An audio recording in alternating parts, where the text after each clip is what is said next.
It's claimed that the next Steven Spielberg or Ridley Scott could use a phone as their camera of choice. In fact, one of the co-founders of Pixar says the technology is the next big thing in movies. Jason Van Genderen is a pocket film expert with a string of awards to his name. Here's some of his work, all shot on a smartphone. My name is I'm more organics, and I'm a hip-hop community worker working up here in Lockhart River, and come up here to use hip-hop to work with the community to tell their stories.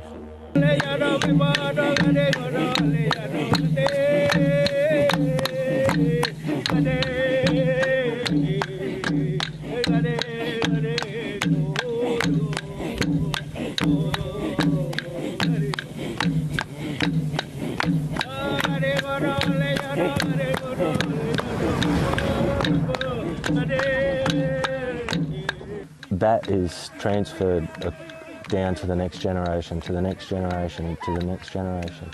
And being such a remote area, they're isolated.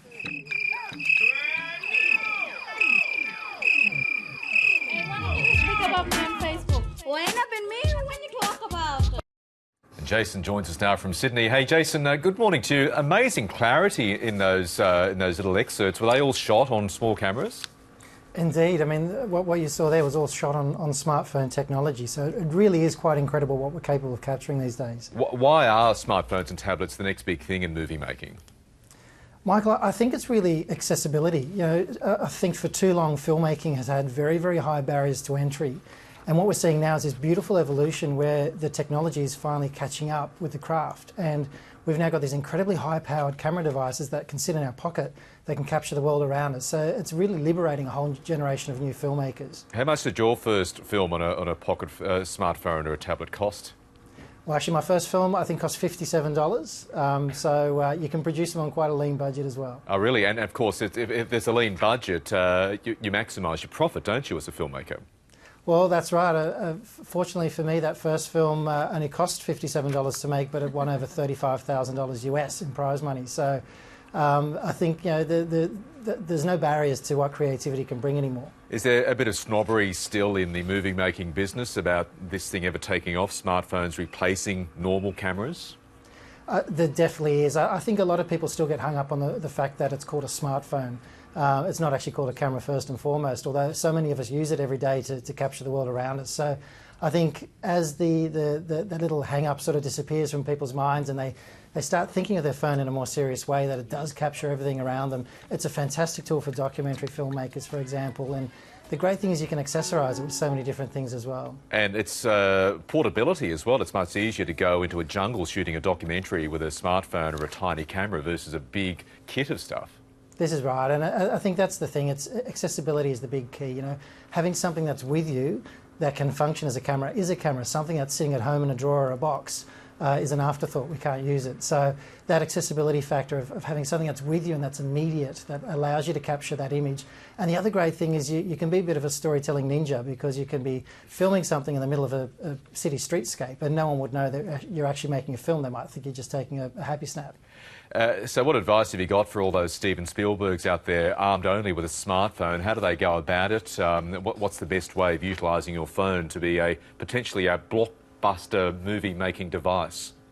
Like anything, it's just really starting with the basics. It's making sure that you remember some key things, such as don't film in portrait mode. So many people, when they pick up their phone and they film with it, they hold it like this and they film it in portrait mode. So turn it around landscape, hold it with two hands to keep it nice and steady, and you're a long way towards actually getting some nice stable pictures on your smartphone. Have a look at all the apps you can get now to also do things like colour correction.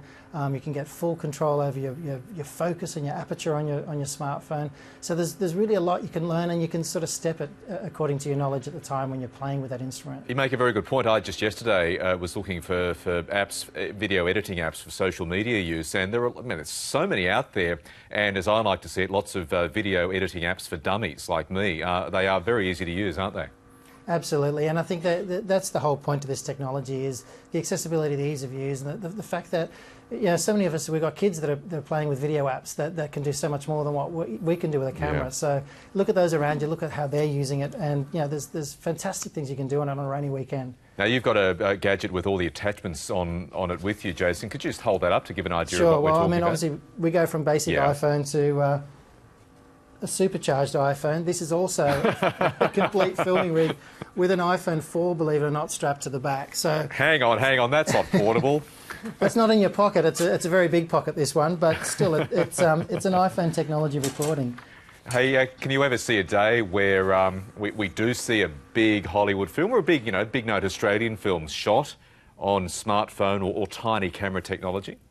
Absolutely. It's actually really, really close. I know of a number of people working on some very exciting projects. I think we're not very far away too from seeing the day that we see television programs made on this technology as well. And particularly in the documentary filmmaking market, I mean, Searching for Sugar Man was a big hit. A lot of that was filmed on iPhone. We saw films such as Tangerine, feature-length film that won Sundance. Incredible technology going into these very small devices that are very, very capable of capturing very big pictures.